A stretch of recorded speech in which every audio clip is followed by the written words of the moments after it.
Hello again. I'm here in the bathroom recording in San Francisco, and somebody had to use the bathroom. So that is why this is part 2 of the video.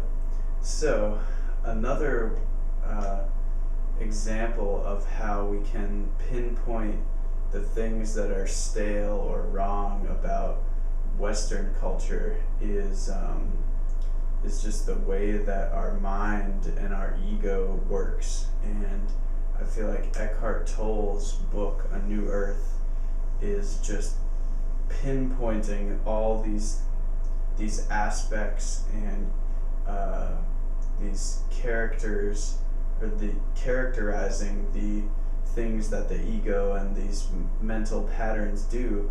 And once you can pinpoint them and see through their just that they're stupid patterns to use, you can move to an alternative. And Charles Eisenstein says there's almost every aspect of our society in the new paradigm. It's like all these new ways are just the same note at a higher octave. So it's like permaculture is agriculture at a higher octave. And I was doing this permaculture course today, and it got me all pumped up again just at how amazingly simple and beautiful the principles of permaculture are. And it's a science, really. I mean, it's not just a practice. Like, there were people who observed all the different cycles and patterns of nature, and then we're just reinserting humans back into those patterns and using them to not only become sustainable ourselves, but to help nature. Like, we are the gardeners of nature. We are the ones to regenerate all these areas that we've destroyed when we've gone away from the real patterns of nature. And so tracing back to the last video, talking about Cobb Houses and how our current architecture and so many things in our society are these boxes, perfectly straight lines and squares and stuff. And those patterns are rarely found in nature.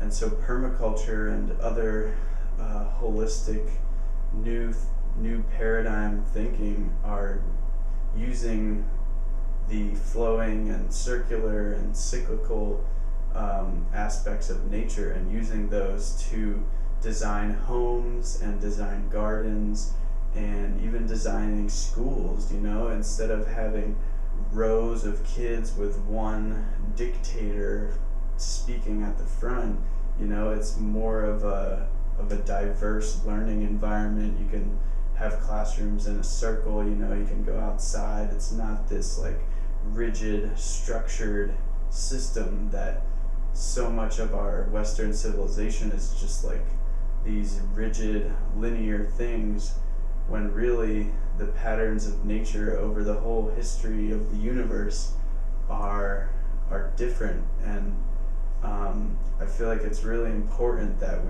we pinpoint these aspects of our destructive culture so that we can find alternatives to them in this new paradigm. And